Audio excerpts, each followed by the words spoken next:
Lion Faruk Rahman সহ জাতীয় নেতৃবৃন্দ সকলকে এই সংগ্রামী শুভেচ্ছা। আজকে আসলে বক্তব্যের দিন নয়, আজকে আমরা আমাদের প্রিয় নেত্রীর জন্য তার আত্মার মাগফিরাত কামনা করব। দু একটি কথা বলে আমার কথা শেষ করতে চাই। বন্ধুরা, আপনারা জানেন যে প্রিয় নেত্রী দেশনেত্রী বেগম খালেদা জিয়া এবং বিএনপি এবং তারেক রহমানকে ধ্বংস করার জন্য একটি দেশের আধিপত্য এবং তৎকালীন শেখ হাসিনা যখন ক্ষমতায় ছিলেন সকালে ঘুম থেকে উঠে শুরু করতেন বিএনপি, তারেক রহমান এবং দেশনেত্রী বেগম খালেদা জিয়াকে নিয়ে কুরুচিপূর্ণ বক্তব্য এবং তাকে কিভাবে ধ্বংস করা যায়। এমন কোনো কাজ শেখ হাসিনা করেন নাই যে খালেদা জিয়া এবং বিএনপিকে কিভাবে ধ্বংস করা যায়। কিন্তু আমরা দেখলাম ইতিহাস খুব নিন্দিত এবং ইতিহাস খুব ঘৃণিত। আজকে শেখ হাসিনা খালেদা জিয়াকে ধ্বংস করতে যে শেখ হাসিনা নিজেই ধ্বংস হয়ে দিল্লিতে পালিয়ে আছেন।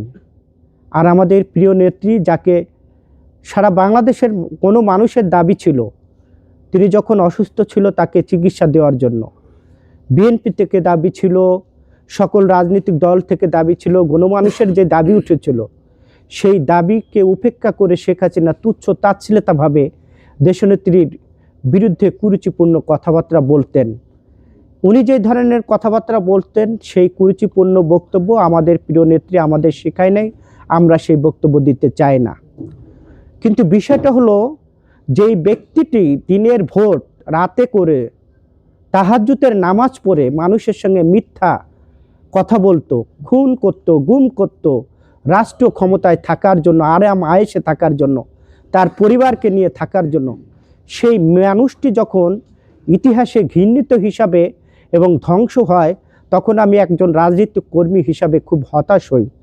আমি একজন রাজনৈতিক কর্মী হিসাবেও চেয়েছিলাম যে শেখ হাসিনা ইতিহাসের পাতায় নন্দিতা হিসাবে থাকবেন, কিন্তু শেখ হাসিনা নিজে সেই নন্দিত থাকতে পারলেন না, ঘৃণিত থাকলেন। কোটি কোটি মানুষ যখন শেখ হাসিনা জুতা ঝাড়ু দিয়ে তাড়িয়ে দিল্লিতে পাঠিয়ে দিল, তার লাশ বাংলাদেশে আসবে কিনা এখানেও কিন্তু বাংলাদেশের মানুষের সন্দেহ হচ্ছে।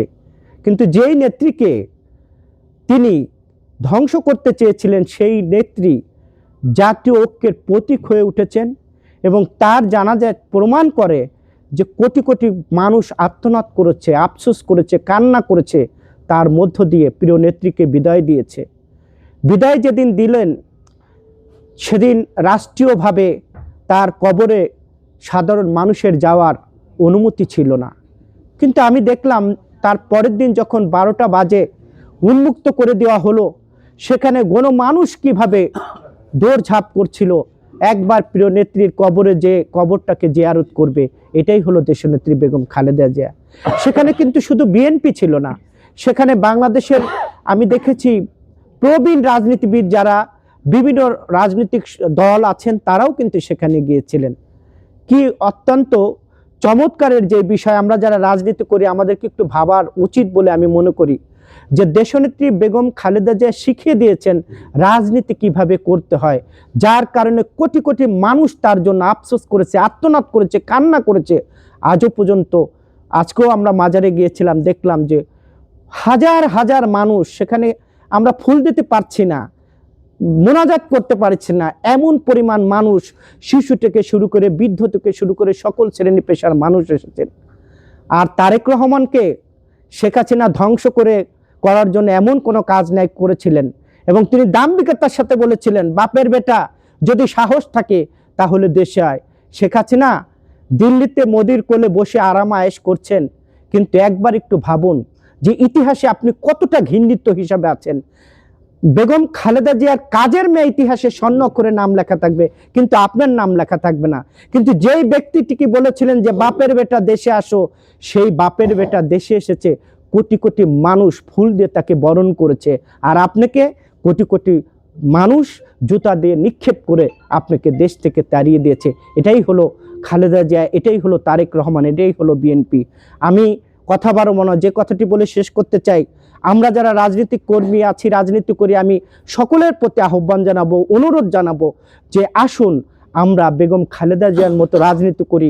আমরা কারো ব্যক্তি আক্রোশে কথা বলবো না, আমরা যারা ক্ষমতায় থাকবে তাদের ভুল ত্রুটি ধরিয়ে দেব, কিন্তু আমরা কুরুচিপূর্ণ কথাবার্তা বলে একে অপরকে বিভেদ সৃষ্টি না করে আমরা যে দল করুক আমাদের কোনো আপত্তি নেই, কিন্তু দেশের সার্বভৌমত্বের পক্ষে যেভাবে খালেদা জিয়া মাথা নত করেননি ভারতের আধিপত্যের কাছে, খালেদা জিয়া কখনো মাথা নত করেননি বিদেশি প্রভুদের কাছে, তিনি মাথা নত করেছিলেন বাংলাদেশের সার্বভৌমত্বের কাছে, তিনি মাথা নত করেছিলেন বাংলাদেশের জনগণের কাছে।